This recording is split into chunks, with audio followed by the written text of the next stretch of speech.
Hello' আসসালামু আলাইকুম নমস্কাৰ বন্ধুসকল। যোৱা ভিডিঅ'খন মই এলিফেণ্ট ফলছৰ পৰা আহি পুলিচ বজাৰতে শেষ কৰিছিলোঁ।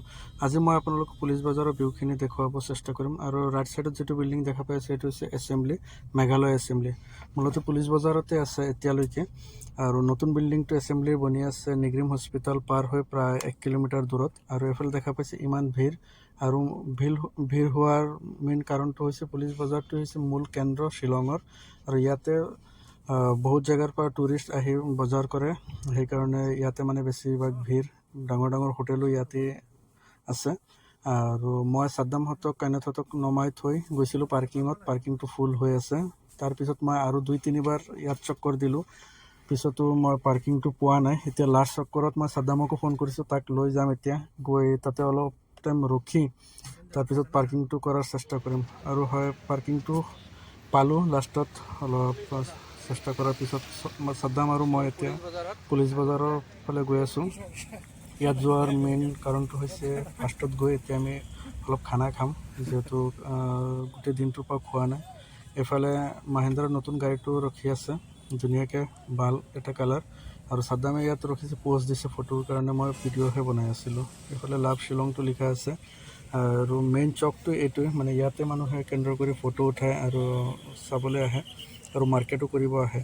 এইফালে আগতে দুয়োটা ছাইডত ৰাস্তাৰ কাষত সৰু সৰু দোকান বহিছিলে, জোতা, চেণ্ডেল, জেকেট এইবিলাক লৈ। এতিয়া নাই, এতিয়া আণ্ডাৰগ্ৰাউণ্ড কৰা হৈছে। আৰু এতিয়া আমি যাম, কিবা এটা খানা খাম। খানা খোৱাৰ পিছত পুলিচ বজাৰত অকণমান ফুৰিম। আৰু পিছত এইটো শ্বিলং পুলিচ বজাৰৰ মেইন এণ্ট্ৰেঞ্চ ভিউ। আৰু এইফালে পূৰা মাৰ্কেট বহি আগতে দিগদাৰ আছিলে। এইফালে আগতে বহুত মাৰ্কেট আছিলে, এতিয়া বৰ্তমান নাই, আণ্ডাৰগ্ৰাউণ্ডত দিছে বা তেনেকুৱা বিল্ডিঙৰ ভিতৰত দি দিলে। এতিয়া বৰ্তমান আৰু নাই। তো আগফালে আপোনাৰ ভিৰ চাব, আপোনালোকে বহুত ভিৰ। মই আৰু সাদ্দামে খোজকাঢ়ি গৈ আছোঁ। বেচিকেলি এতিয়া আমি মানে পুলিচ বজাৰত অহাৰ মেইন কাৰণটো হৈছে অকণমান শ্বপিং কৰিম। আৰু গোটেই দিনটো গ'ল, খানা খোৱা নাই। এতিয়া খানা চানা খাম আমি ইয়াত মছজিদ ৰোডত। এতিয়া খানা খাব যাম মছজিদ ৰোডত। ভিৰটো আজি কমেই আছে।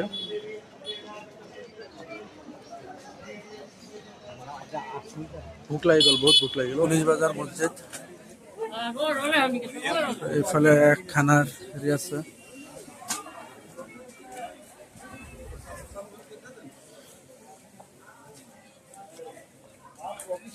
এইটো মছজিদৰ মেইন গেটটো। এইফালে মছজিদত চশমাৰ দোকান আছে ইয়াত। এতিয়া আমি খানাটো ক'ত খাম সেইটোৱে বিচাৰি আছোঁ। এইফালে আমি হোটেলটো পাই গ'লোঁ। কি হোটেল এইটো? মুছলিম হোটেল। এইটো পুলিচ বজাৰ হোটেল। এই মানে কাইনাত আছে। হেল্ল' গাইছ, এইটো কাইনাত। কাইনাত থাকিলে এওঁ কৰে।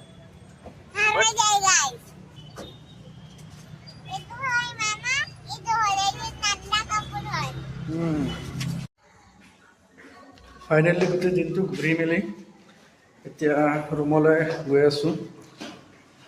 আৰু আজিৰ ভিডিঅ'টোত এইখিনিয়েই।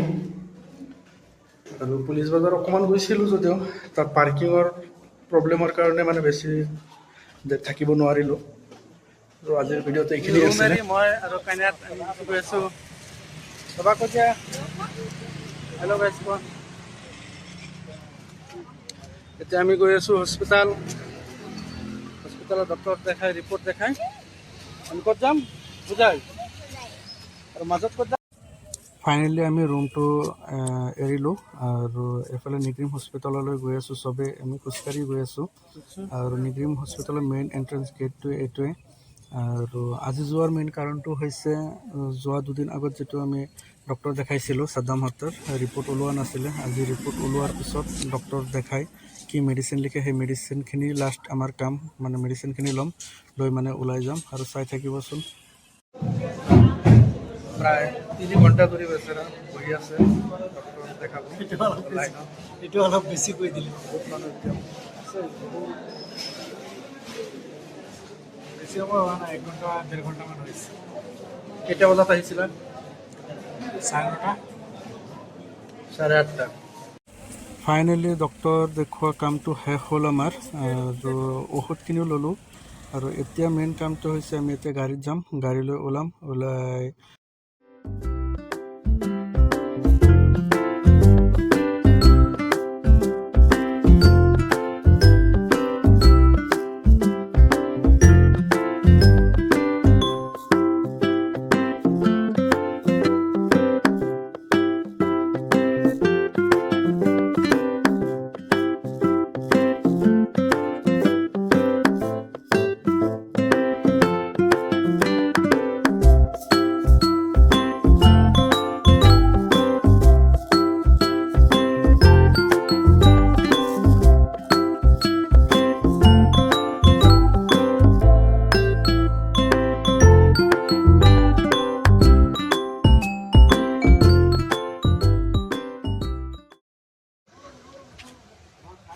শ্বিলঙৰ পৰা আহি ইয়াতে ৰখিলোঁ, এইটো বাইপাছত।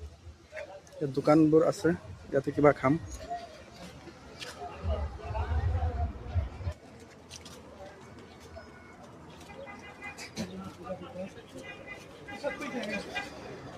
এইফালে লেকৰ ভিউটো আছে, দেখাম আপোনালোকক। চাদ্দাম ফ্ৰেছ হৈ গ'ল আহিয়ে। উমিয়াম লেক, ইয়াৰে এটা ভিউ, ইমান ধুনীয়া পানী বা। আৰু এইটো হৈছে আপোনাৰ শ্বিলঙৰ যিটো ৰোড, এইটো হৈছে বাইপাছ। এইফালে গুৱাহাটীৰ পৰা আহি তলেদি এইফালে গৈ শ্বিলঙৰ ৰোড এইটো। এইটো হৈছে উমিয়াম লেক, বহুত ধুনীয়া লেক, চাফা, একদম পুৰা চাফা পানী, পুৰা চাফা।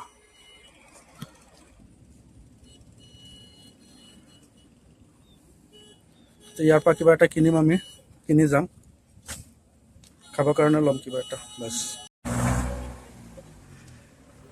এই বাইপাছখনত আমি প্ৰায় 10 মিনিট ৰখিছোঁ আৰু উমিয়াম লেকটো আমি চালোঁ। আপোনালোকক মই দেখাইছোঁ উমিয়াম লেকটো বহুত ধুনীয়া আছে। আৰু ইয়াত ৰখাৰ কাৰণটো হৈছে আমাৰ কাইনাতৰ অকণমান গাটো বেয়া লাগি আছে, সেইকাৰণে অকণমান ৰখিব লগা হৈছে। আৰু এইটো নেচাৰেল, কাৰণ তাই বহুত সৰু, এতিয়াও গাটো বেয়া লাগিছে। এতিয়া অলপ আমি ৰখি আকৌ খোজকাঢ়িম বেলেগ। এতিয়া আমি ইয়াত নামিছোঁ, এতিয়া শ্বিলঙৰ পৰা আমি ওলাই গৈছোঁ। কাইনাতৰ অকণমান বেয়া লাগি আছে, সেইকাৰণে আমি এইফালে আহিলোঁ। আৰু চাদ্দাম মামা এইফালে আছে। চুজ কৰি আছা নেকি? কি কৰিছা? হেল্ল' গাইছ, কাইনাতৰ আগতে বেয়া লাগিছিল, এতিয়া বেয়া লগা নাই।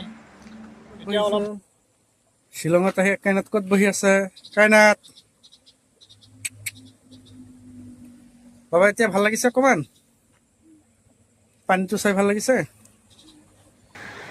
শ্বিলঙৰ ৰাস্তাত কাইনাত কান্ধত, कायनात सबका ऊपर चला गया। হা?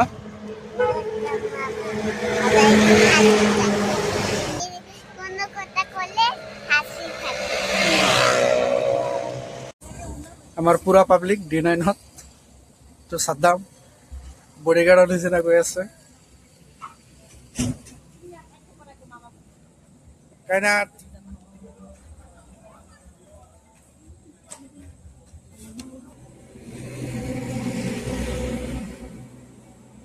ফাইনেলি মেঘালয়ৰ পৰা আহি অসমত গুৱাহাটী পাৰ হৈ সোণাপুৰ পাৰ হৈ জাগিৰোড পোৱাৰ আগতে A1 এটা ৰেষ্টুৰেণ্ট আছে। এই ৰেষ্টুৰেণ্টতে আমি সকলোৱে ৰখিছোঁ। আৰু ইয়াত ৰখাৰ মেইন কাৰণটো হৈছে আমি আজি ৰাতি ডিনাৰটো ইয়াতে কৰি যাম, যিহেতু ঘৰ পাওঁতে আমাৰ প্ৰায় বহুত ৰাতি হৈ যাব। এফালে চাদ্দামে পূৰা ৱেইট কৰি আছে খানা খাবৰ কাৰণে, আৰু আমি চবেই মানে ৱেইট কৰি আছিলোঁ, মানে প্ৰায় আধা ঘণ্টা ৱেইট কৰাৰ পিছতহে আমাৰ খানাটো আহিছে।